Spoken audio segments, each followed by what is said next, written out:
Maayong adlaw! Isa na naman pong kwento ang ating pagsasaluhan ngayong araw. Pero bago po yan, hello at kumusta muna kay Judy Masilang from Cabanatuan City. Genevieve Alonzo.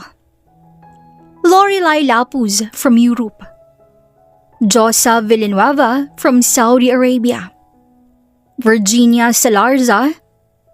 Marlila Zaraga from Iloilo City.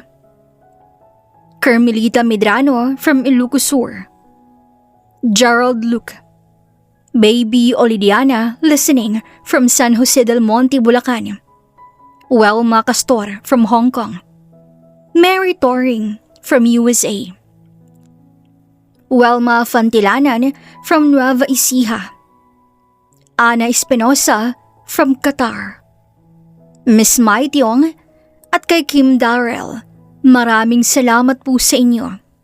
Ngayon, atin na pong pakinggan ang isang magandang kwento na isinulat ng ating mahusay na writer, Naoki.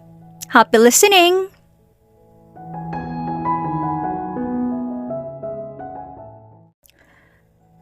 Pinunasan ni Rebecca ang kanyang labi matapos siyang maidura ang tsaa na halos 5 minuto ring na-stuck sa loob ng kanyang bibig.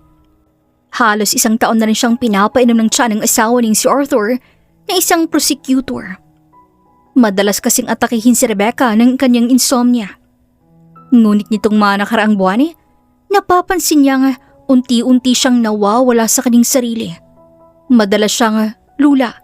Nakakalimutan niya ang pangalan ng mga katulong at kung minsan ay nagigising ni lamang siyang lumilipas ang buong maghapon na wala siyang naaalala. Inisip niya na baka lumalala lang talagang kaning sakit. Bakit gising ka pa? Hindi ka na naman ba makatulog? Hindi ba't binigay ko na sa iyo yung tsa kanina? Takang tanong ni Arthur kay Rebecca. Pasado 10:00 na kasi ng gabi, ngunit paggala-gala pa si Rebecca sa loob ng bahay dahil nalilito siya kung bakit siya alama ang palaging pinapainom nito sa kanya. Gayong marami namang ibang gamot na pwedeng i-recommend ng kanyang asawa. Patulog pa lang ako. Kakatapos ko lang kasing uminom ng tsaa eh. Kaya nga medyo inaantok na ako. Ikaw, may lakad ka ba, Arthur? Meron. May kaso akong dapat isikasuhin ngayon. Kaya pumunta ka na sa kwarto natin. Tanging pagtango na lamang ang sinagot ni Rebecca at saka pumasok na nga ng kwarto. Nalimpungatan si Rebecca nang may marinig siyang nag-uusap malapit lamang sa kanya. Nagpanggap siyang natutulog nang bumukas ang pinto at kahit hindi niya tingnan, ang asawa niyang si Arthur ang pumasok at may kausap to sa telepono.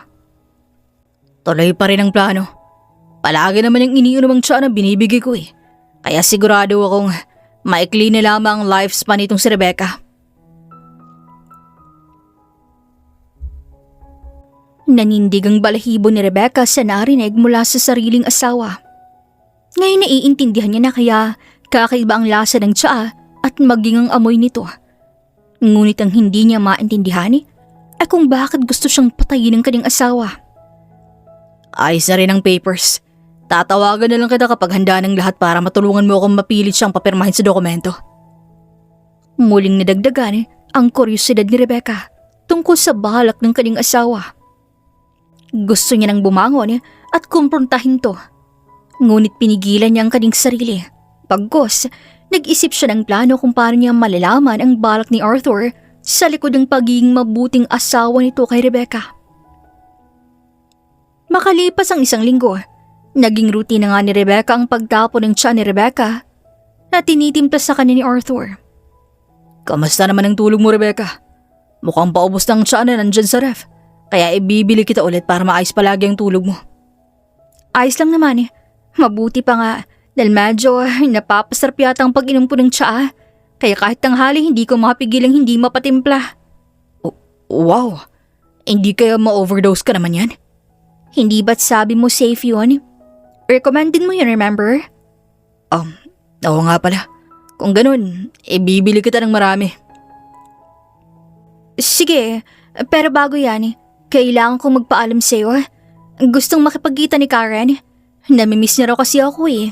Kaya kung ayos lang sa'yo na magkita kami ngayong araw. Pagtukoy ni Rebecca, sa kaibigan niyang doktor. Baka sa mukha ni Arthur ang pagtutol. Batid kasi nito kung ano ang trabaho ng kaibigan ni Rebecca. Alanganin pang ngumiti si Arthur bago nagsalita. Hindi ka ba mapapagod? Pwede namang dito na lamang siya pumunta para naman makumusta ko rin si Karen. Tagal na rin kasing hindi ko siya nakikita eh. Okay, sasabihan ko na lang na dito siya dumiretso. Nakakapagod nga talagang bumiyahe pa. At isa pa, sobrang init din. Kaya nang pagsapit ng tanghali, dumating si Karen na may napakalaking ngiti at agad na sinalubong ng yakap si Rebecca. Namiss kita, Reb! Kumusta ka naman dito? Para ka ng preso dyan sa asawa mo, aba? Ayos lang ako rito. Mas nag-enjoy ako manatili rito lalo pa ngayon eh. May bago na akong pag-aabalahan. Sagot ni Rebecca at inilagay sa bulsa ni Karen ang isang piraso ng tsaa. Napangisi naman si Karen sa kanya. Gusto mo bang araw-araw kitang bisitahin dito, Reb? Sinadyang lakasan ni Karen ang boses para marinig ni Arthur. At hindi naman ito nabigo dahil napatingin si Arthur sa gawin nila. Nandyan ka na pala, Karen. Alika, tumuli ka. Mabuti na lang at naisipan mong bisitahin yung si Rebecca. Oo nga eh. Kung hindi, baka mabaliw tong kaibigan ko. Dahil daig pa ang naka-house arrest. Natawa ni lamang si Arthur sa tinura ni Karen habang si Rebecca naman ay pinandilatan ng mata si Karen. Ano ka ba, Karen? Alam mo namang tamad talaga akong lumabas ng bahay. Mabuti na nga lang natagalan pa ako nitong si Arthur eh, kahit wala akong social life. Ay, true ka dyan, te. Buti na lang talaga naging pasyente kita last year. Kung hindi, friendless ka sana hanggang ngayon. Natawa naman si Rebecca sa tinura ng kaibigan. Mukhang hindi ko na masasabay ng kasiyahan niyo dahil may trabaho pa ako. Feel at home ka rin Alis na ako, Rebecca. Ingat kayo rito. Napangiti si Rebecca kay Arthur at tumango. Nang makaalis to ng tuluyan, agad na inaya si Karen papunta sa attic kung saan palihim na inaaral ni Rebecca lahat ng galaw ni Arthur. Grabe naman tong secret hideout mo. Ang dilim! Huwag kang maingay. Naririnig ka sa CCTV.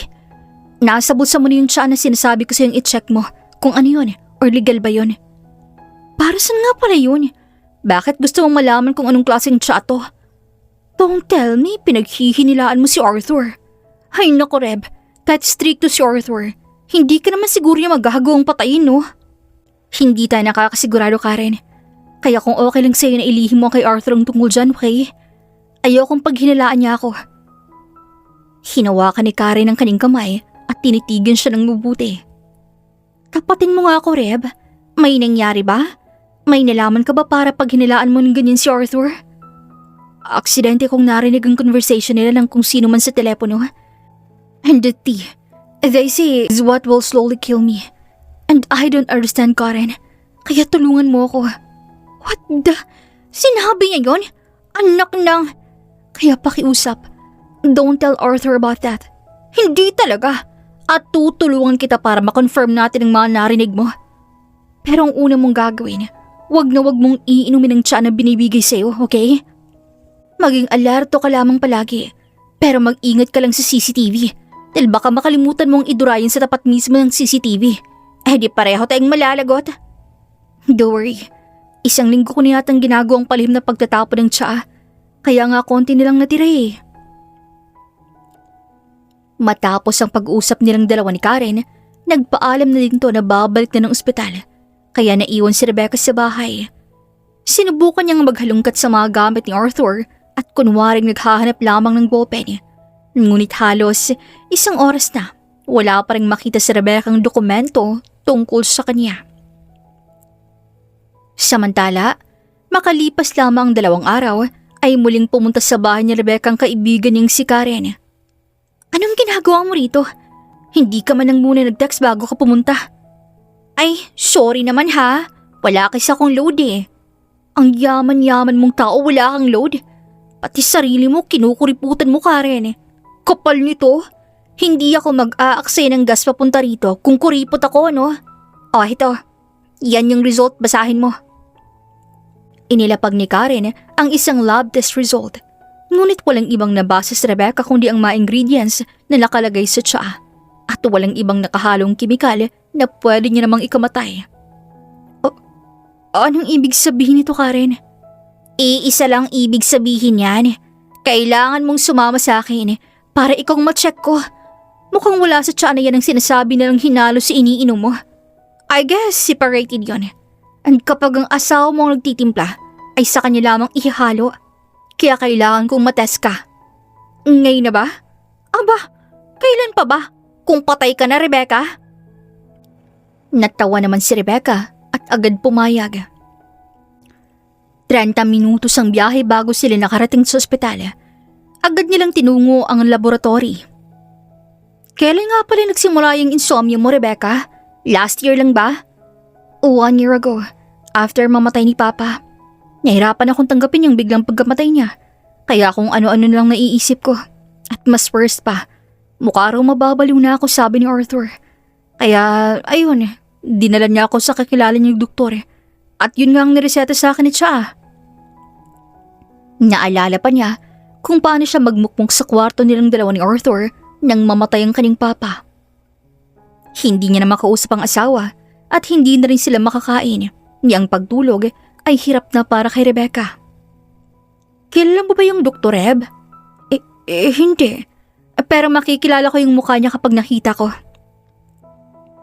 Samantalang, mabilis lamang natapos ang lab test kay Rebecca. At ngayon ay naroon na siya sa waiting area nakaupo. Ngunit ganoon na lamang ang gulat niya nang makita niyang asawang si Arthur habang may kausap na babaeng doktor. Agad siyang napatagos sa likod ng kaibigan niyang si Karen. Hoy, bakit? Sinong tinataguan mo?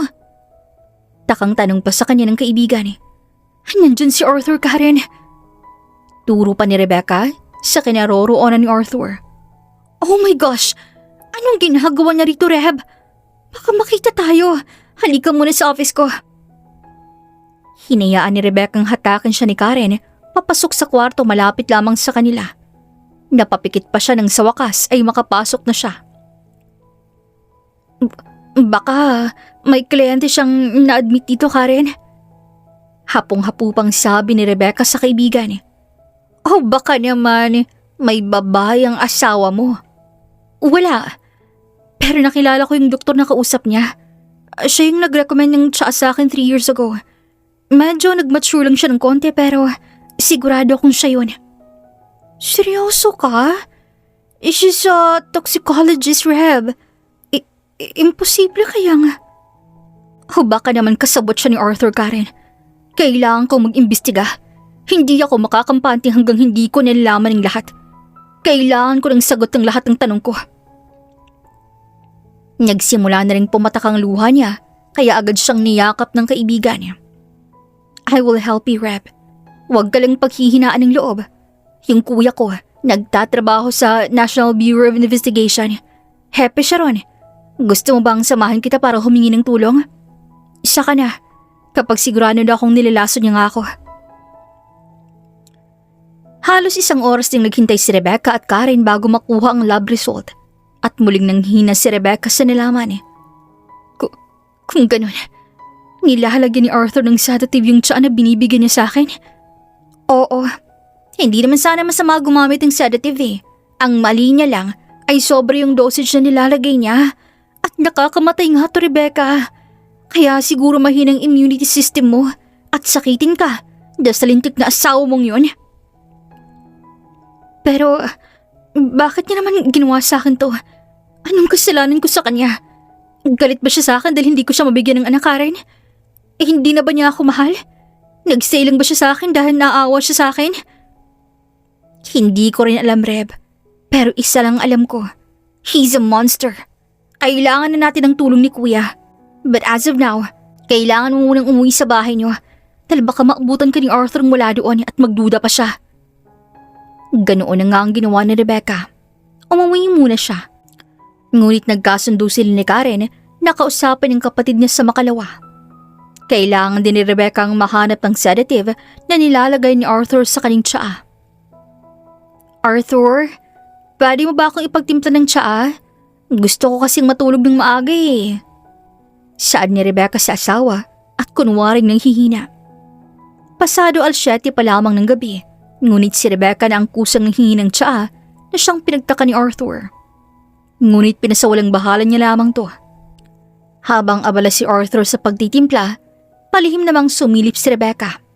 Natakpan pa niyang bibig niya nang makita niyang isang maliit na garapon na puno ng mga gamot. At nakita niya na nilagyan nga ni Arthur ang tsaa niya ng gamot na nasisiguro niyang sedative. Hindi lamang isang piraso kundi 5. Kulang nilang ubusin yung 1 tableta. Ganun lang ba talaga niya ako gagustong mawala? Agad din siyang bumalak sa kinauupuan niya upang hindi siya malata ni Arthur. Gantong oras nakapatay ng CCTV ng bahay. Inoon lamang ni Arthur kapag aalis siya upang ma-monitor nito ang galaw ni Rebecca. Here, bakit ang aga mo yatang matutulog ngayon? May masakit pa si Rebecca? Tanong sa kanya ni Arthur matapos ilapag ng isang tasang tsaa sa mesa. Ngumiti lamang si Rebecca at umiling. Gusto ko lang talagang magpahinga ng maaga para mahaba-haba rin naman ang tulog ko. Ikaw ba, hindi ka pa matutulog? Hindi pa. May tatapusin pa ako. Kaya mauna ka na lang muna. Nakaramdam ng galak si Rebecca ng mga oras na yun. Batid niya kasi na sa tuwing tulog siya'y malayag nakikipag-usap ang asawa sa kung sino sa telepono. Kahit lakasan pa nito ang boses ay wala tong pakailam dahil batid nitong hindi naman magigising si Rebecca dahil sa pampatulog na kaning nilagay. Samantala, muling naalimpungatan si Rebecca sa ingay ng pagbukas ng pinto ng kwarto nila. Narinig niya muli ang boses ni Arthur na tila galit na galit sa kausap sa kabilang linya. Huwag mo nga akong madaliin. Naghahanap lamang ako ng tiyempo para papirmahin si Rebecca. Matalinong isang yun, kaya kailangan nating pwersahin siya. Naramdaman niya ang kamay ni Arthur sa kanyang noo. At tila tumigil ang mata niya nang bigla na lamang binuksan ni Arthur ang kanyang mata. Mabuti na lang at alerto siya nang itapat sa mata niyang flashlight. Mukhang effective pa rin yung gamot. Kahit nga ihulog ko to rito sa kama hindi niya mararamdaman. Kaya safe tayong makakapagtrabaho rito bukas. May CCTV din sa office ko. Kaya mabilis nating makikita ang mga kilos niya. At isa pa, mahina na rin talaga siya. Palaging wala sa sarili. May minsan pang tila baliw siya kung umasta. Pero wag pa rin tayong pakampante. Minsan kasi mukhang ayos siya. Pero ako nang bahala ron. Nang maramdaman niyang muling lumabas si Arthur, saka lamang siya nakahinga ng maluwag. Ngunit hindi siya nagdilat dahil sa narinig. Hindi niya inaasahan na magiging ang kwarto nila ay lalagyan ni Arthur ng CCTV. Ang alam niya lang ay sa sala at labas ng bahay lamang ang nilagyan niya. 1 linggo nang nakakaraan nang mag-umpisang maghanap ng ebidensya si Rebecca. At doon niya lamang natuklasan na marami palang CCTV ang kabuuan ng bahay. Tanging CR at attic lamang ang wala. I honestly don't understand why there's a lot of CCTV in our house. Reklamo ni Rebecca sa kaibigan niyang si Karen. Kasalukuyan silang nasa isang malit na resto around Makati. Mabuti na lang at pinayagan siya ni Arthur na makipagkita kay Karen sa labas. Ngunit may kasama tong 3 bodyguards na sinuhulan nila ng pera para pang shopping. Malamang para mabantayan ang kilos mo. Ano pa ba? But I find it creepy ha? Para siyang psychopath na obsessed sa'yo, girl. Ganun din nga yung naiisip ko I have so many proof of his conversation sa cellphone ko. Pero palaisipan pa rin sa akin kung sino nga ba talagang palagi niyang kausap sa phone call. Palagi kasing gabi kung mag-usap sila At puro na lang tungkol sa akin ang pinag-uusapan nila. Baka naman kasabwat niya sa pagpatay sa'yo. Pero ano bang purpose niya? Anong makukuha niya kapag pinatay ka niya? Iyan din nga ang pinagtataka ko. Ano bang makukuha niya kapag pinatay niya ako? At anong documents bang kailangan kong pirmahan bago ako mamatay? Oh my gosh! Hindi kayamanan niyo? Rich ba kayo before? Or kahit parents mo lang? Hindi ko alam. Sa pagkakaalam ko, bago mamatay si Papa, palugi ng kumpanyang meron kami. At nang tuluyin siyang mamatay, ang sabi ni Arthur, may bangkong umangkin sa kumpanya namin para mabayaran lahat ng utang na naiwan ni Papa. Namilog ang mga mata ni Karen at agad na hinampas ang balikat niya na kinasama ng tingin niya sa kaibigan. Te, what if hindi totoo lahat ng sinabi sa ni Arthur? Subukan mo kayong pumasok sa office niya pag wala siya. Ano ka ba? Maraming CCTV sa bahay, Karen. Mahirap makapasok sa opisina niya na hindi nahahagip ng CCTV. Si kuya nang bahala dyan. Di ba kuya? Kumunot ng noon ni Rebecca nang sandaling may maupo sa kaning tabi. Isang matangkad na lalaki at may matipunong katawan ng seryosong nakatingin lamang sa kanya. Kuya mo to, Karen? Oo, bakit? Hindi ba kami magkamuka kagaya ng sinasabi ng iba sa amin? Tumpak. Hello, I'm Rebecca. Nice meeting you, sir. I'm Chief Director Kael. Inilahad ni Kael ang kamay niya kay Rebecca. Nakangiti naman tong tinanggap ni Rebecca. I'm the wife of a chief inspector, sir. Really? I don't care. Lumapit naman ng konti si Rebecca kay Karen. Bakit parang feeling ko hindi niya gustong nandito ako? Sigurado ka bang kapatid mo to, hindi mo boyfriend? Sira ulo ka? Gusto mong lapagan pa kita ng birth certificate namin, ha? Ganyan lang talaga yun sa'yo dahil mortal enemy ng asawa mo. But don't worry, mabait yan. Oh my gosh, siya ba si Director Ramos? Siya nga. Sure kang mapagkakatiwalaan yan? Hindi kaya magsumbong yun kay Arthur? And why would I do that?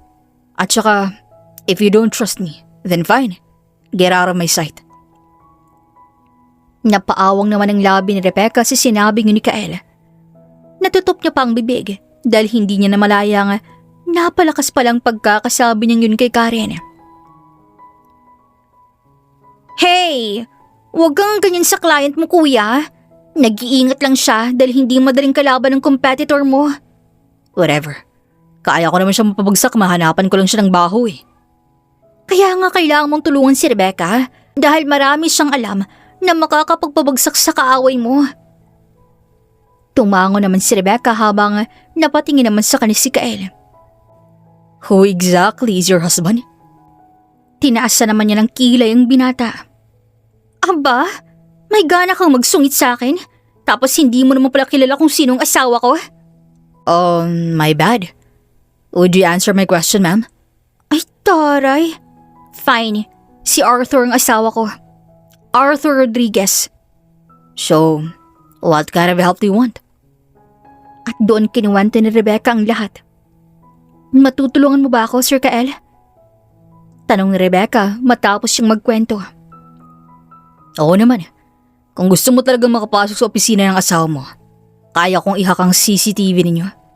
At para na rin ma-monitor ko yung galaw niya sa tuwing natutulog ka. Talaga? Ay, salamat. So, okay na. So, subukan ko ring imbestigahan yung doktor na kausap ni Arthur nung nakita natin siya. Baka kasi siya yung kausap ni Arthur gabi-gabi.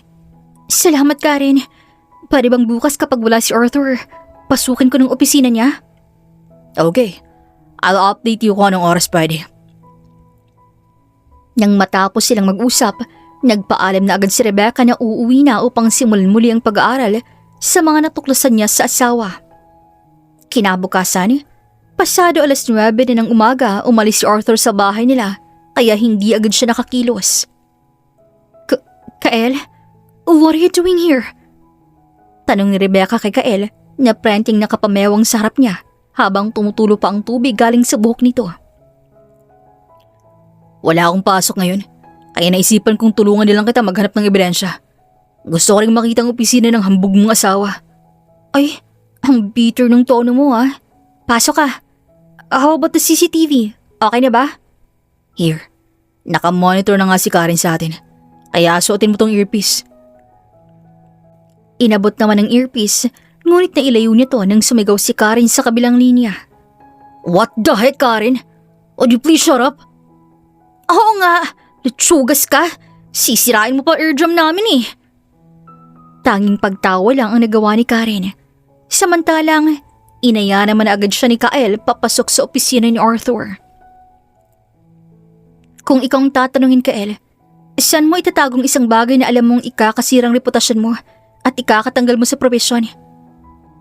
Nakita ni Rebecca kung paano ilibot ni Kael ang paningin sa kabuuan ng opisina at kamot ulo nitong tingnan si Rebecca.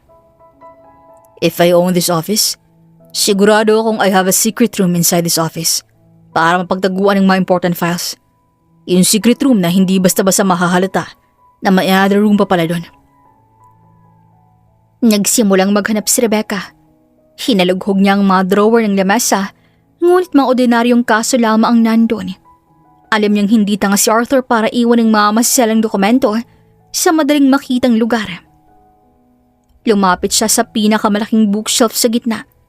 Napansin niyang may isang partikular na bahagi kung saan ang mga libro ay medyo nakausli. Hinawakan niyang isang makapal na libro at hinila yon. Isang tunog ng mekanismong umingaw-ngaw. Bahagyang umatras ang isang bahagi ng bookshelf at bumukas na parang pinto. Sa likod nito ay may isang maliit na kwarto at sa gitna ay isang makabagong digital vault. Kagaya ba nito? Nakangising tanong ni Rebecca. Isang vault ang kanyang natuklasan at baka sa mukha ni Kyle ang pagkamangha rito. Wow! Ang galing niyang magtago. Akalain mong may ganyan talaga rito sa liit ng office niya? Matalino si Arthur Kyle. Hindi siya mababansagang pinakamadaling abogado kung hindi siya mautak. Pero gusto ko namang patayin. Bigla namang natahimik si Rebecca sa sinabing yun ni Kyle. Tila libo-libong karayomang tumusok sa kanyang dibdib ng oras na yun at hindi na rin siya nakasagot sa binata. Nang hina sandali ang mga tuhod ni Rebecca nang makita niya ang vault na may 6 na digit na passcode. Try mo kaya yung birthday mo? Hindi ako importante para kay Arthur, kaya hindi niya gagawing password ang birthday ko. Sabagay, you have a point. How about his birthday? Masyadong gasgas yan para sa isang magaling na abogado, Kyle. Napangiti siya nang maalala niya ang araw kung saan naging prosecutor si Arthur at hindi nga siya nagkamali dahil bumukas ang bakal na pinto ng vault. Sa loob nito, tumambad kay Rebecca ang mga files na naglalaman ng katotohanang mas madilim pa sa kanyang inaasahan. Nanginginig ang mga kamay ni Rebecca habang binubuklat ang mga folder sa loob ng vault. Ang unang folder ay naglalaman ng kanyang sariling pangalan. Sa loob nito, ang mga peking medical record na ginawa ng isang Dr. Vicente. Isang kilalang doktor na mukhang binayaran ni Arthur. Nakasaad doon na si Rebecca ay dumaranas ng severe schizophrenia at progressive dementia. Kasama rin dito ang mga affidavit na may pirma niya, mga pirmang halatang ginawa habang siya'y sabog sa gamot. Dahil medyo bungi-bungi at hindi tuwid ang mga linya. Anong ibig sabihin nito? Muntik pang matumba si Rebecca dahil sa mga nabasa. Mabutin lang at nahawakan agad siya ni Kyle. Careful. Ngunit ang nagpalahaw ng lahat ng kulay sa mukha ni Rebecca habang tumutulo ng luha ay ang pangalawang folder. Ito ay may pangalan ng kanyang yumaong ama. 1 taon nang nakalilipas, namatay ang kanyang ama sa isang car accident. Sabi ng mga pulis noon nawala ng preno ang kotse nito habang bumabagtas sa isang madilim na highway. Dahil sa matinding lumbay, mabilis na pinirmahan ni Rebecca ang pagpapalibing at hindi na nag-imbestiga. Lalo pat si Arthur ang umaasikaso ng lahat. Ngunit sa loob ng folder na to, nakakita si Rebecca ng isang ulat mula sa isang mekaniko na binayaran ng malaking halaga. Ang misyon nito, sadyang laslasin ang brake fluid hose ng sasakyan ng kanyang ama. Meron ding blueprint ng sasakyan at mga resibo ng perang galing sa sariling account ni Arthur na ililipat sa account ng mekaniko ilang araw bagong aksidente. Paano niya nagawang lokohin ako? Sa loob ng 1 taon, I blame myself because of my father's death. Tapos ngayon malalaman ko na siya pala ang dahilan ng lahat? Anong kasalanan ko sa kanya? I don't know, but we need to go back. Anumang oras ay tutunog na ang vault na to at mahahalata ni Arthur na may pumasok dito. We should hurry, Rebecca. Pinunasan ni Rebecca ang luha niya at kinuha ang cellphone niya. Isa-isa niyang kinuhanan ng litrato ang mga dokumentong nakita nila sa vault ni Arthur upang gawing matibay na ebidensya. Nang makalabas sila sa opisina ni Arthur, Nadatnan nila si Karen na naroon na sa sala. Ay, tagal niyo naman. Alam niyo bang sobrang kaba ko dahil akala ko mahuhuli na ako ni Arthur sa pag-hack ng CCTV niya? Wala kang tiwala sa skills ko, Karen. Hindi niya mahalata na may nang-hack ng CCTV nila. Hindi ba kikita ni Arthur sa monitor ngayon? Ipinakita naman sa kanya ni Kael ang monitor ng CCTV nila at namangha si Rebecca dahil tanging siya lamang ang nakikita rito habang nasa sala at nanunood. Paano yung nagagawa yan? Grabe, ang lala niyong manloko. Grabe yung munganga mo ha? Late bloomer ka ba? Hindi ka ba aware sa artificial intelligence, Reb? Kawawa ka naman. Natawa ni lamang si Rebecca at hinampas si Karen. Nagpaalam na rin sila na uuwi na, kaya mabilis pumunta si Rebecca sa atik upang simulan muling pag-aralan ang mga nakuha niyang ebidensya. Kinaumagahan, nagising si Rebecca ng maaga. Kagaya ng dati, naabutan niyang muli si Arthur na nasa hapag at naghahanda ng almusal. Arthur, anong araw ngayon? Sinadyang hinaan ni Rebecca ang kanyang boses at naggunwari din siyang matutumba na siyang kinahawak sa kanin Arthur sa bewang. Nakalimutan mo na naman. Mukhang lumalala na talaga yung sakit mo, Rebecca. Sabado ngayon.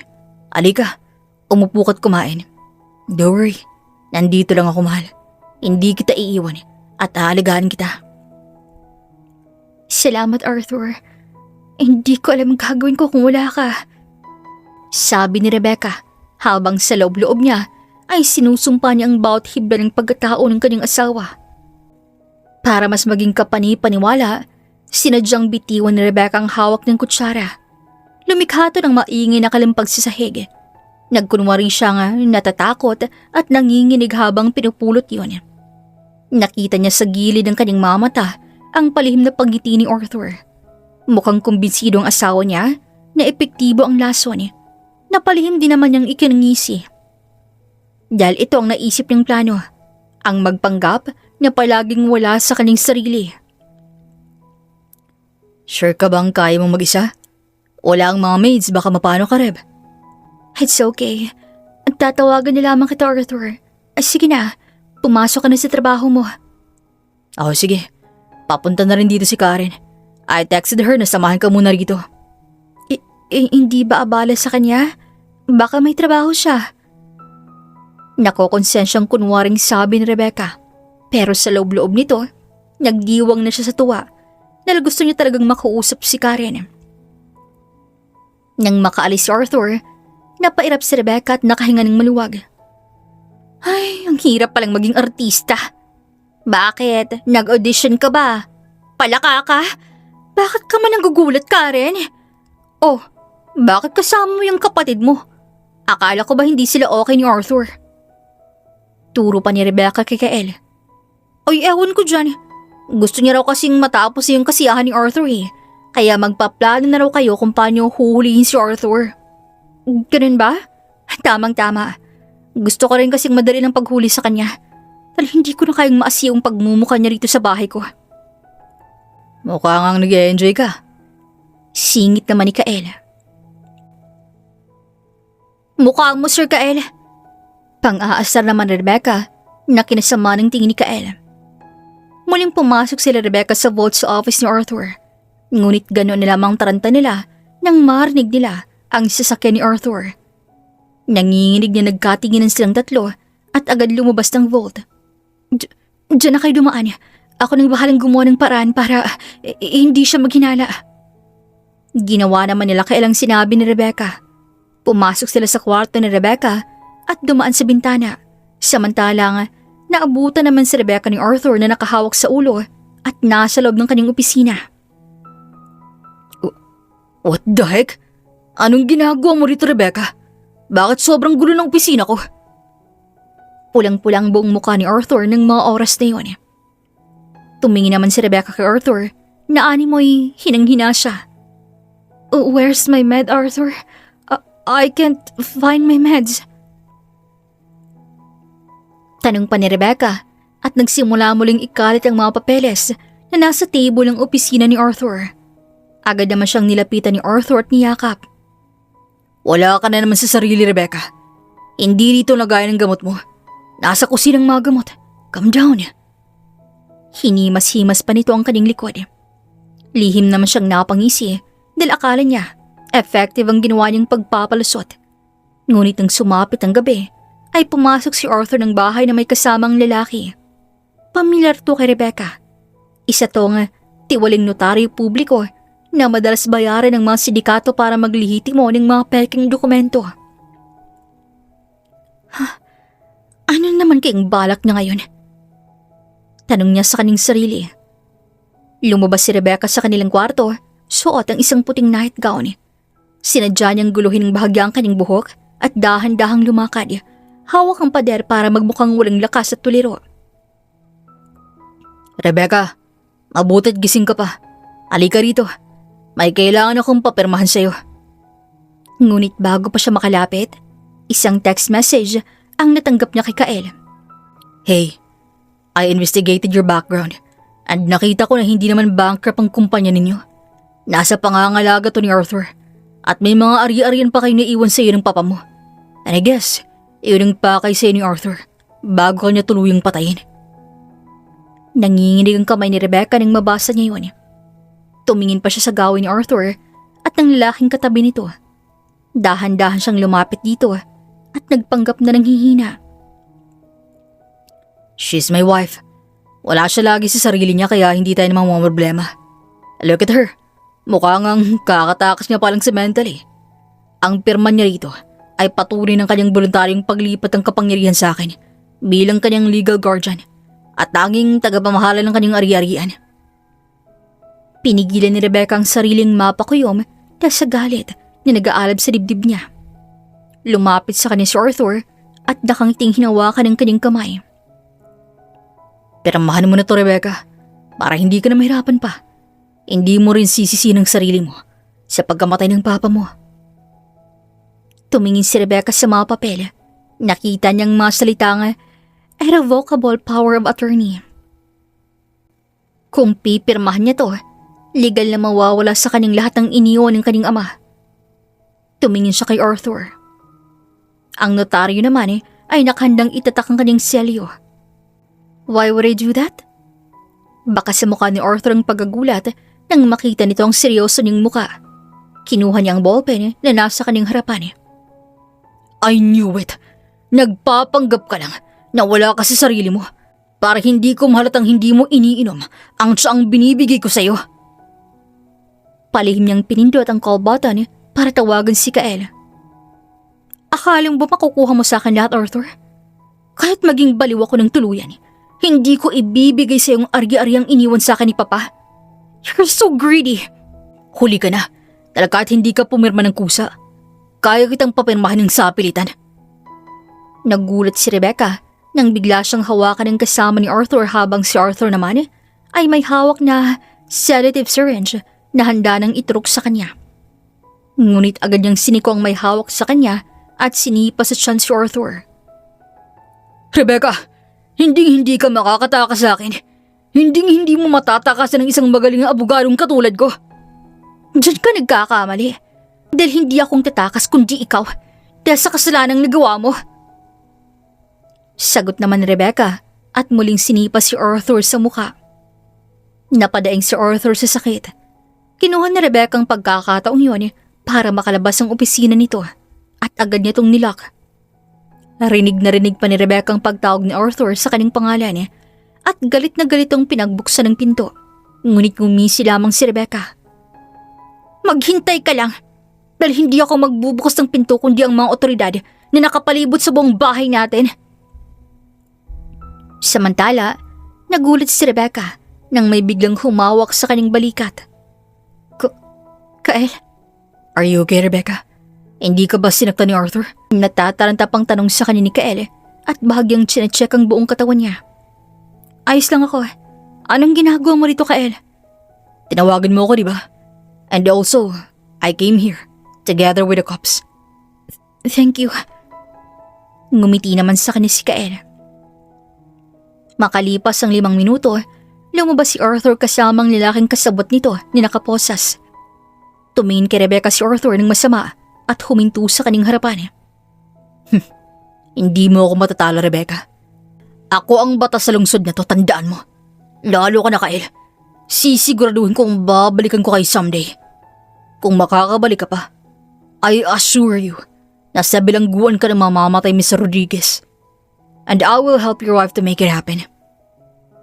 Kahit wag mo na akong tulungan, Kael, sisiguraduhin ko talaga sa lintik na Arthur na to na mabubulok siya sa kulungan. Kung pwede ko lamang siyang kitilan ng buhay, ginawa ko na. Nanginginig pa si Rebecca habang sinasabi yun at agad na sinampal si Arthur. Nginisihan lamang siya ni Arthur. Ngayon na iintindihan ko na. May relasyon kayong dalawa, kaya mo tinutulungan ng baliw na yan. Akala mo magiging masaya ka na sa piling ng si Rebecca, ha, Kyle? Hindi. Kasi sobrang dami niyang nainom ng sedative. Anytime, magbabago ang mood niya. Magiging baliw siya ng tuluyan. Muling sinampal ni Rebecca si Arthur. Sa pagkakataong yun, nanubig ng kanyang mga mata. Hindi mo kailangang sabihin yung sarap ng maraming tao. Dahil kahit ako, aware ako sa side effect ng kapestihan mo. At huwag mong lagyan ng mali siyang pagtulong sa akin ni Kael. Dahil ang unprofessional na pakinggan, lalo na, galing dyan sa bunganga mo. Hinawakan na ni Kael ang braso niya at hinila siya palabas. Dinala siya nito sa isang mini park malapit lamang sa village nila. You can continue to cry now. Wala nang ibang taong makakakita sa'yo. Doon na nga niya hindi napigilang umiyak. Natatakot ako, Kael. Natatakot ako na baka magkatotoo ang sinabi ni Arthur. Baka tuloy na akong mabaliw dahil halos 1 taon na niya akong nilalason. Paano kapag nangyari yun? Sino na lang magbibigay ng hustisya sa ama kong inosente na binawian pala nila ng buhay? Shh! Hindi mangyayari yan, Rebecca. Hindi ko hahayaang tuluwin kang mabaliw. Actually, aware si Karen sa kalagayan mo at personal kanyang inirekomenda sa isang magaling na doktor sa New York. Pero nasa sayo na lang kung gusto mong doon magpagamot. Ginawa yun ni Karen? Yeah. At yung doktor na kasabot ni Arthur ay nakulong na rin. Kaya wala ka nang dapat kabahala pa. Ang problema na lamang natin kung didinggin ang nakakataas ang kaso ni Arthur. Lalo pat siyang magaling na abogado. Kaya sigurado kong may ilang nasa gobyerno ang hindi aayon na makulong ang asawa mo. Pero bakit? Hindi pa ba sapat ang mga ebidensyang nakuha natin, Kael? Hindi pa ba sapat yun para mapatayang kriminal siya? Sapat na yun. Kaya nga ginagawa kong lahat para tuluyin siyang mabulok sa kulungan. Kaya sana gawin mo rin ang part mo. Magpagaling ka ng tuluyin, Rebecca. Parang hinipo naman ang puso ni Rebecca. Sa maikling panahong nakasama ni Rebecca si Kael, napatunayan niyang may mabuti tong puso at malasakit sa mga taong naaapi kagaya niya. May mabuti tong hangarin sa mga taong hustisyang sinisigaw. Thank you for everything, Kael. Pero bago yan, kailangan ko munang mag-file ng divorce paper para wala na akong paproblemahin kapag pumunta na ako sa New York. Noted. Tutulungan kitang mapadaling proseso ng divorcement yung dalawa ni Arthur. Bakit ang bait-bait mo sa akin, Kael? Dahil nakikita ko naman na karapat-dapat kang tulungan, Rebecca. You have a pure heart. You're so kind. Pero bakit nagawa pa rin ako saktan ni Arthur? Kung mabait naman pala ako. Bakit nagawa pa niyang pati ng kaisa-isang taong nagbigay sa akin ng pag-asa para magpatuloy sa pangarap ko? Bakit tinanggalin niya ako ng karapatan para maging masaya? Ano bang kasalanan ko sa kanila? Agad siyang kinabig ni Kael, palapit sa gawin nito upang yakapin siya. Hinagod pa nito ang kanyang likod. May mga tao talagang daraan sa buhay natin para iparamdam sa atin ang pinakamasakit na parte bilang tao. May mga taong dumarating sa buhay natin na ang purpose lang ay saktan tayo at ipakita sa atin na totoong ibig sabihin ng pagmamahal. Siguro ang taong dumating pa lang sa'yo ay ang taong ang purpose lang ay saktan ka at iparamdam sa'yo kung gaano kasakit na buhay sa mundo. Pero tandaan mo na hindi dyan natatapos ang buhay mo. You should learn how to stand up on your own feet. Bakit sobrang sama nila pagdating sa akin, Kael? Dahil mabuti kang tao, Rebecca. Mabilis ka lamang nilang mapaaw. Dahil ang akala nila, mabilis ka lamang nilang mapapabagsak. Pero hindi. Sabihin na nga natin, mabilis kang maniwala sa mga matatamis na salita. Pero hindi ka mabilis mapabagsak, Rebecca. You're so brave for that. Nagawa mo ang labanan ng kasama ng sarili mong asawa eh. Kaya alam kong nagagawa mong labanan ngayon ang puso mong sugatan. Heal yourself and make a great comeback. Yung tipong magugulat sila na mararating mong isang propesyon o lugar na hindi nila inaasahang mararating mo. Gulatin mo sila, ika nga. Unti-unting gumaan ang pakiramdam ni Rebecca dahil sa mga sinabi ni Kael. Sa pagkakataong yun, naramdaman niya ang tapang sa dibdib na hindi niya naramdaman noon at handa na rin siyang muling harapin si Arthur at itanong lahat ng bumabagabag sa kanyang utak. Maraming salamat, Kael. Napakabuti mo. Naging abala si Rebecca makalipas ang 1 linggo dahil sa pag-aasikaso ng annulment paper nilang dalawa ni Arthur. Hinahanda niya na rin ang makakailanganin niya papuntang New York. Mukhang busy ka these days, Reb, ha? May iba ka pa bang pinagkakabalahan? Tanong sa kanya ni Karen isang umaga habang nagpapasa ng papeles si Rebecca kasama si Karen. Nagbabala kasi ako mag-enroll sa law school habang nasa New York ako, Karen. Gusto kong abalahan ng sarili ko para kahit papano makalimutan ko yung mga bad memories dito sa Pinas. Wow! Mukhang na-inspire ka ng todo sa asawa mo, Reb, ha? Baka mamaya niyan, iurong mo ang demanda at patawarin mo na lang siya basta-basta. Sa araw-araw ko ba naman pagbabasa ng mga kodal para malaman kung anong pwedeng ikaso kay Arthur? Nakapisado ko na lahat. At isa pa, wala namang masama kung susubukan ko, diba? Na-inspired lang din ako sa kapatid mo na ubod ng galing at bait. Kaya sabi ko sa sarili ko na gusto ko rin maging kagaya ni Kael. Bibigyan ko rin hustisya ang mga taong nanghihinaing. At magiging boses ako ng mga taong walang boses pagdating sa batas. Gusto kong makita ang sarili ko sa propesyong yun. Wow! Sa sobrang haba ng sinabi mo, para bang na-analyze ng utak ko na may paghanga ka sa kapatid ko. Huwag ka nang umasa dahil bakla yun. Napahinto naman si Rebecca sa ginagawa at napaliwan kay Karen na ngayon ay kumakain ng bahaw nitong biscuits. Seryoso ka ba dyan? Hindi niya naman talaga hate si Arthur. Sa katunayan, may gusto dun si kuya. Kaso nang malaman niyang may asawa na si Arthur, doon nagsimula ang galit ni kuya rito. Buti nga lang mabait siya sa'yo Pero bakit sobrang bait niya sa akin? He even hugged me for Pete's sake. Kinilabutan ako dun, Karen. Napahawak pa si Rebecca sa kanyang dibdib habang sinasabi yun. Hinawakan naman siya ni Karen sa balikat at ngumiti. Ganun talaga siya sa mga kliyente niya. Masyadong friendly and flirty para magkaroon ng good feedback. By the way, don't tell him na sinabi ko sa iyo yung gender identity niya, ha? Baka kasi magalit yun sa akin at mailing sa iyo. Kung may makaramdam ng pagkailang sa aming dalawa, ako yun, Karen. Imbierna. Ang gwapo-gwapo ng kapatid mo tapos may sandata rin palang nais. Don't tell me, type mo ang kapatid ko, Reb. Hindi ka pa nga annulled landi mo. Sinabihan lang na gwapo, type ko na agad. Baliw ka rin Abay, hindi naman pwede yun. Dapat maging crush mo siya, Reb. Kung gusto mo, gumawa tayo ng kasunduan. Anong kasunduan naman yun, Karen? Ipabalik mong alindog na bilang lalaki, Reb. Gamitan mo ng pangmalakasan mong landi. I'll pay you. Ayoko nga. Ang dami-dami kong pera. Sige, free na lang. Gina, Reb, please. Ayokong ma-pressure soon kapag mag-demand yung parents namin ng apo Alam mo naman na wala pa akong balak pumasok sa relasyon. Hinawakan naman ni Rebecca ang magkabilang balikat ni Karen at pinaharap sa kanya. Alam mo, Karen, hindi mo naman pwedeng basta nalang gawin yun sa kapatid mo. Kailangan mo siyang suportahan kung saan siya masaya. Hindi tayo pwedeng magdesisyon para sa kanya. At isa pa, he's so kind.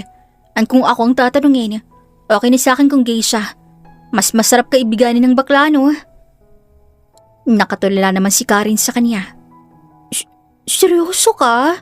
Wala kang balak lang din siya para maging straight? Wala. Hindi ko naman siya type Gusto ko lang ng kaibigan Hindi kaibigan. Kotang-kota na ako sa palanakit ni Arthur Paawat na, Karen. Oo niya. Ito naman hindi na mabiro. Ay, hindi pwede sa akin yan. Nasaan ba yung kapatid mo? Ang akala ko ba'y sasama niya ako pupunta sa kulungan? Ang bamalay ko. Ay, usapan kayong ganyan? Wala siyang nabanggit sa akin Talaga? Ay, hindi ko rin pala siya sinabihan. Kamot ulong sagot naman ni Rebecca. Kailan ka ba pupunta ng kulungan? Samahan niyo lang kita.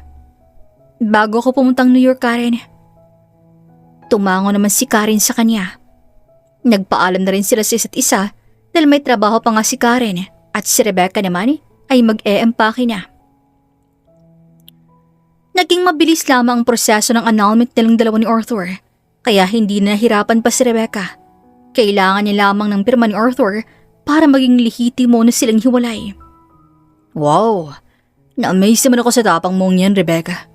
Dumalaw ka pa talaga sa akin matapos ang mga ginawa mo. Pero kung nandito ka para humingi ng tawad at sabihin sa lintik na kail na yan na wag nang ipilit na makulong ako habang buhay, ay baka magbago pang isip ko at makipag-ayos pa ako sa'yo. Napakayumang kamaon ni Rebecca sa sinabi ni Arthur. Kasalukuyan siya ngayong nasa harap ni Arthur sa loob ng interrogation room. Nasa labas naman si Karen na nakamasid lamang kasama ang dalawang pulis. And you really think ayan ang pinunta ko, Arthur? Nasaan ang konsensya mo? Ikaw pa talagang may ganang magalit after what you've done to us? Matapos mong patayin ang kaisa-isang kadugo ko? You're really something, Arthur. I wish I could kill you right now to ease the pain you've drawn inside my chest for almost 1 year. Then kill me now, Rebecca. Para wala ka nang pinagkaiba sa akin. At ano ka mo? I killed your father? No, he killed himself. Masyadong matapobre ang pamilyang meron ka, Rebecca. Don't say that in front of me, Arthur. Hindi kailanman naging madamot ang pamilya ko sa kung ano man ang meron kami. Alam yan ang lahat. Ang lalong alam mo yan dahil hindi ka maging prosecutor kung hindi dahil sa tulong ng papa ko. Baka nakakalimutan mong ang pamilya ko ang dahilan kaya ka umangat ng ganito. Pero hindi ko inaasahan na ikaw rin pala ang tatraidor sa amin. Masama bang makahingi ng konting mana sa pamilya mo? Ang dami-dami niyo ng pag-aari. Yung kinukuha ko lang naman sa'yo, 10% lang lahat ang naiwan sa'yo eh. Hindi ko naman buong kukunin. Kaso masyado kang greedy eh. Hinampas ni Arthur ang mesa sa harap nila. Ngunit nanatiling matigas si Rebecca. Nanatili siyang nakatitig kay Arthur nang may pandidiri. Matatanggap ko pa sana kung hiningi mo ng maayos yung balak mong nakawin sa akin. Pero yung ginawa mong rason ng pagkamatay ng tatay ko para unti-unti akong patayin, hindi yun makatarungan, Arthur. You even manipulate me using my father's death. I blame myself for everything na dapat pala ikaw ang sisihin. You're such a good pretender. Sa tanga ka. Malay ko bang mabilis ka lang mapapaniwala? Ang dali mong utuin, Rebecca. Yeah, you're right. Madali akong utuin because I loved you. Naniwala ako sa lahat ng mga sinasabi mo sa akin kasi nga ang akala ko, kagaya ko, mahal mo rin ako and you care for me. But no, you only care for my inheritance, not me. Ang galing mong manakit, Arthur. In order to save your us, you made me look like a fool in front of everyone. You made me a fool to think that you really love me. But no, you're so selfish, man. Nanginginig na kinuha ni Rebecca ang annulment paper at nilapag sa harap ni Arthur. Nakita pa niya kung paano mamilog ang mga mata nito. Anong ibig sabihin nito, Rebecca? I need you to sign this paper in order to free me from yours. No, please. Don't leave me, Rebecca, please. Biglang nag-iba ang boses ni Arthur at lumapit kay Rebecca. Ngunit lumayo siya at tinutok ang ballpen na hawak niya. Huwag kang lalapit. Ang gusto ko lang ay ang pirma mo, hindi ang pagiging artista mo. Hindi ako makakapayag. Nahiwalayin mo ako, Rebecca.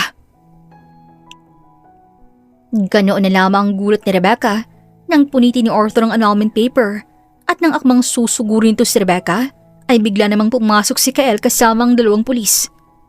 Are you okay? Nasaktan ka ba? Ibalik niyo na sa kulungan. Don't worry.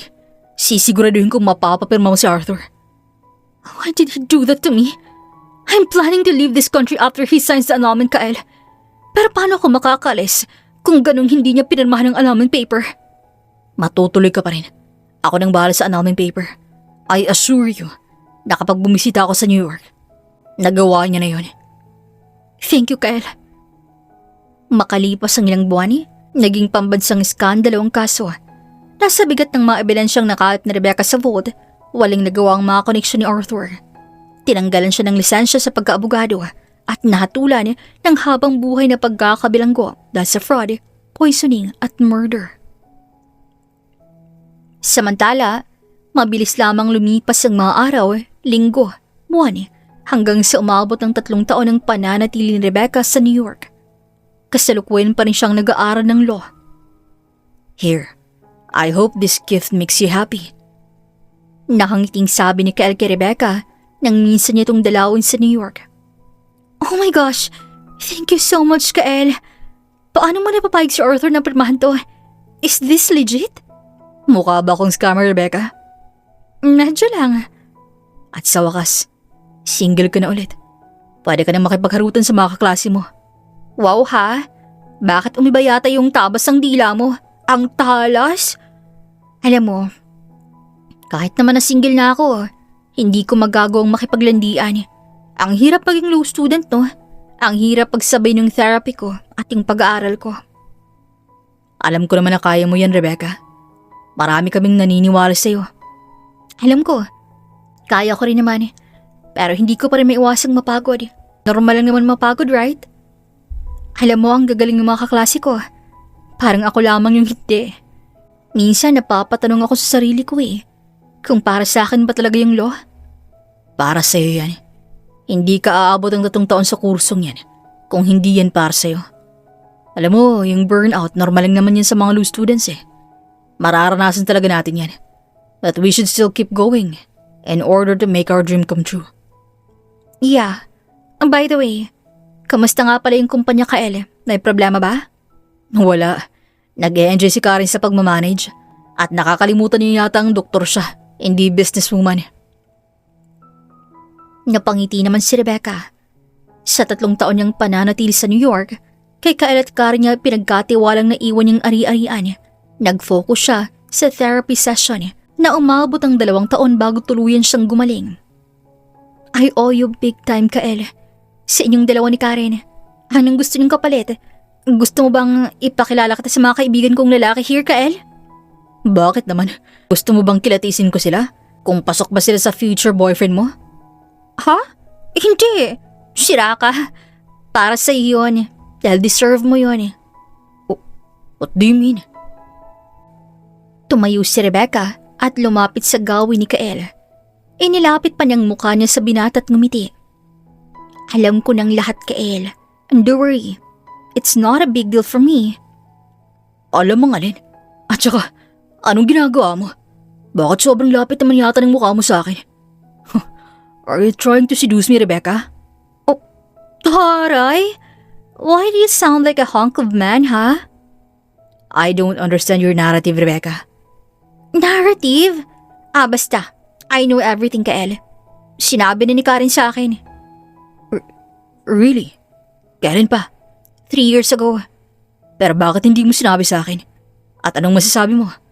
Kaya ka ba pumunta rito para iwasan ako? Aba, buhona ka pala?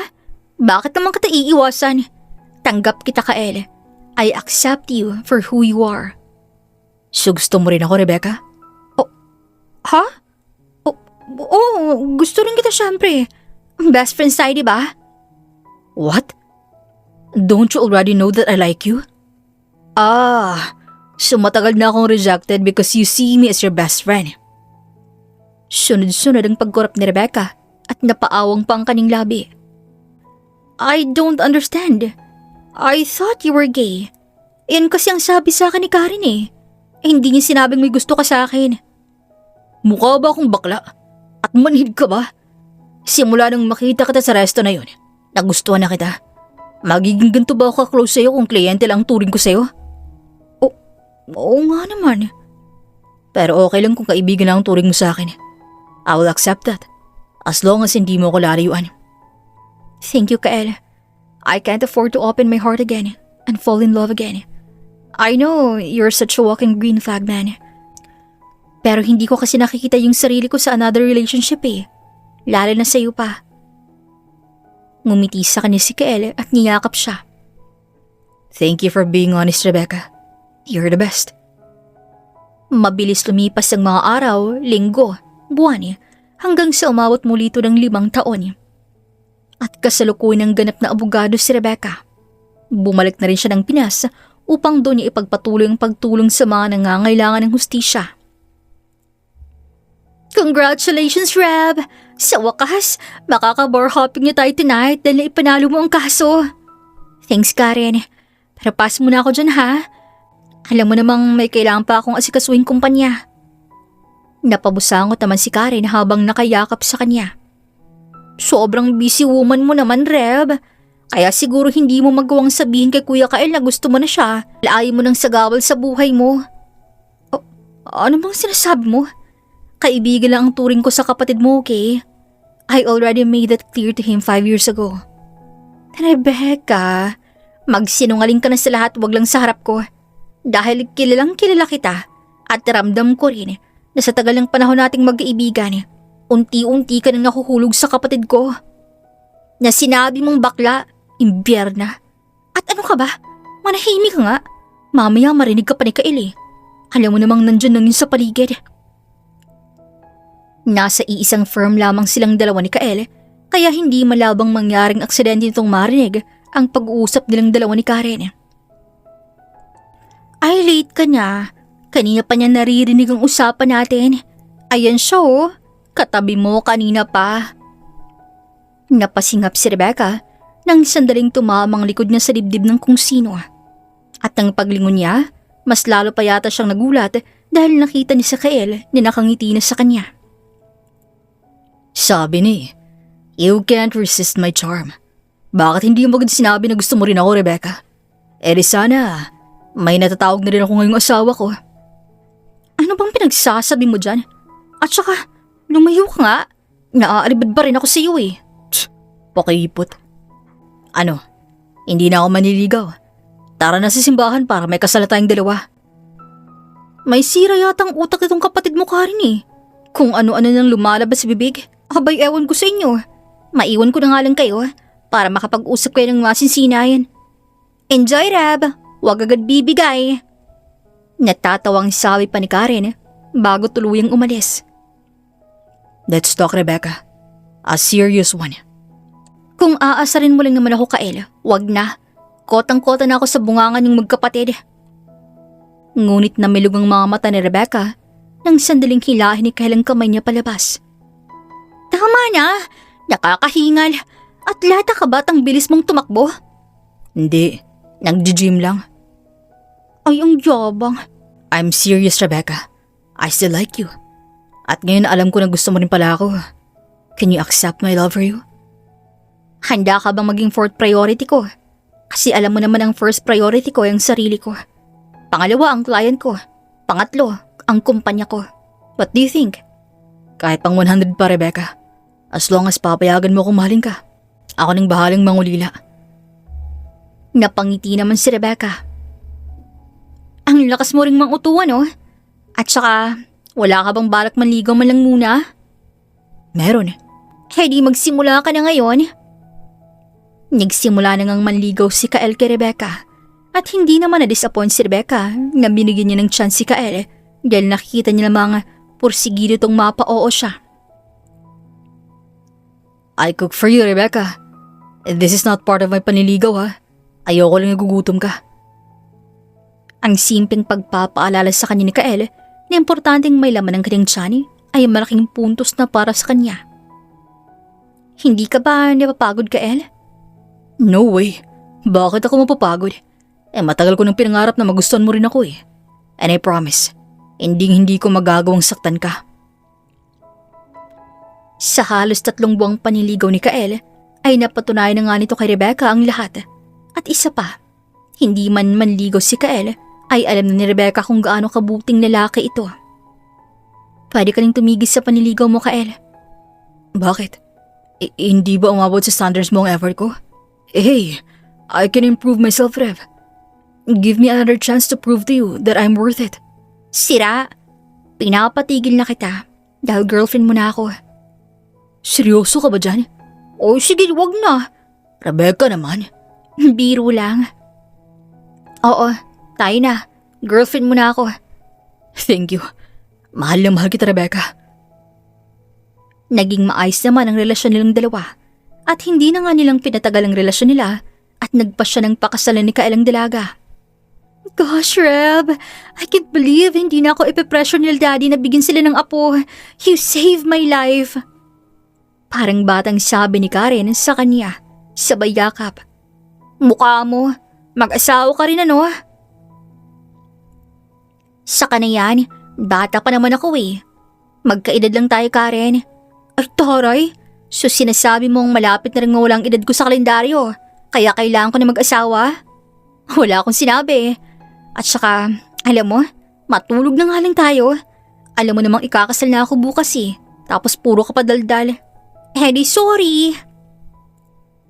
Napailing na lamang si Rebecca sa inasta ng kanyang kaibigan. Kinabukasan, nangangatog ang tuhod ni Rebecca habang katabi niya sa Kyle at nakaharap sa altar.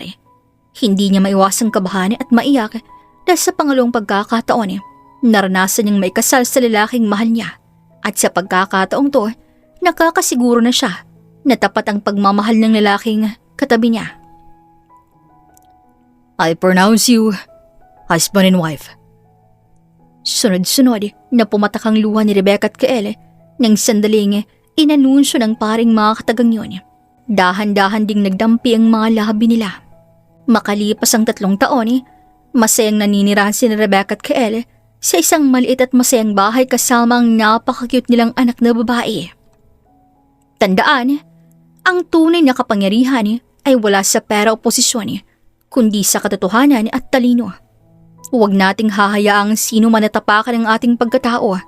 Sa huli, ang hustisya ay laging pumapanig sa mga taong matapang na ipinaglalaban ng tama.